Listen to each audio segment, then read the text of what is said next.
Hello, friends. This is Harbans, your very own steel reporter, bringing you our introductory episode of Iron and Steel Weekly Wrap.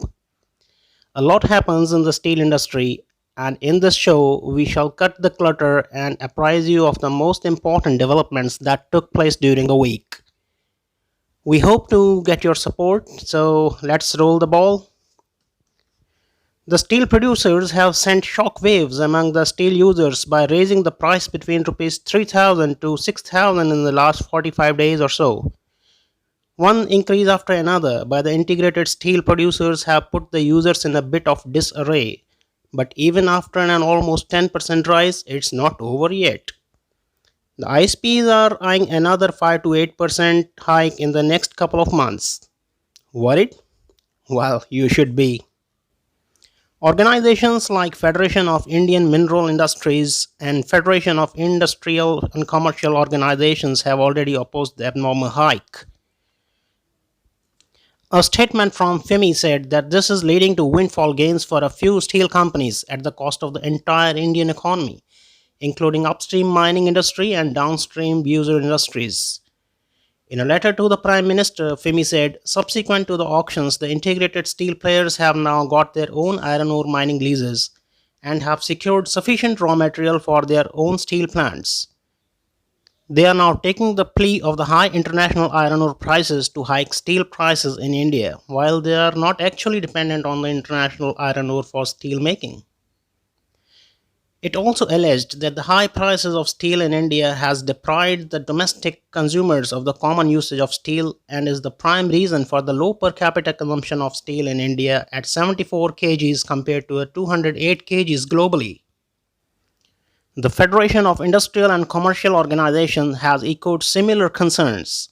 It has strongly opposed the hike and has demanded the formation of a committee to regulate the pricing. FICO President Gurmeet Singh Kular and General Secretary Rajiv Jain have requested Union Minister of Steel Dharmendra Pradhan to intervene and resolve the issue. They also requested the minister to ban the export of steel in order to facilitate indigenous manufacturers. However, despite of all the concerns from the steel users, it will be an uphill task to stop the price rise. Actually, it is being fueled up by the sudden rise in the steel demand, which is being attributed to the rise in the vehicle sale in the wake of reduced public transport and an enhanced farm income. The biggies like Maruti Suzuki, Hero MotoCorp, and Mahindra, the leaders in their respective segments, are planning to put their production in top gear. Maruti Suzuki has already asked its vendors to prepare for a record output of as much as 193,000 units in October. The two-wheeler giant Hero MotoCorp is mulling on an all-time high production of 8 lakh units for the next month. And Mahindra, the flag bearer in the tractor segment, is looking at an output of 36,000 tractors this month. Another potential good news came for the automobile sector this week when the Heavy Industries Minister Prakash Javadekar hinted at 10% reduction in GST on automobiles. At present, the two-wheelers and the small car attracts GST of 28%. Since long, the industry wants to be brought down to 18%. On the export front, the Indian authorities have decided to slash export rebates in a move which can render the steel exports costlier.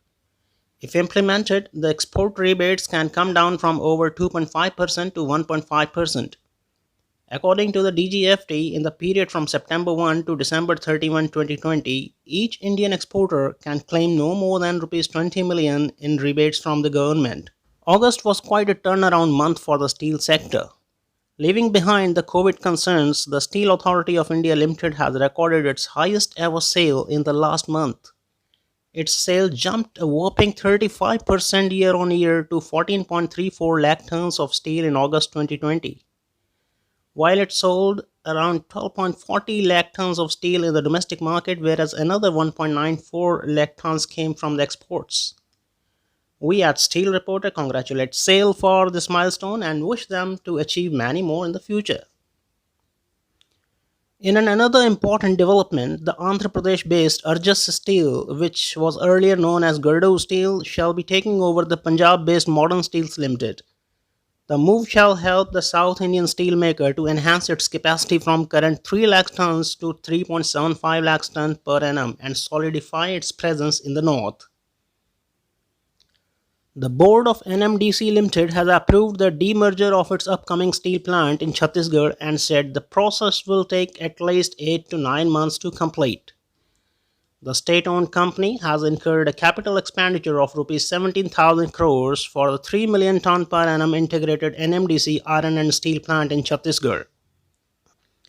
So friends, that's all for this Steel Weekly update. We seek your feedback and suggestions to make our show better. Have a nice time. Before leaving, don't forget to subscribe to our channel and click on the bell icon for getting regular updates. Visit our website www.steelreporter.com and download our free iOS and Android apps at Apple Store and Google Play Store.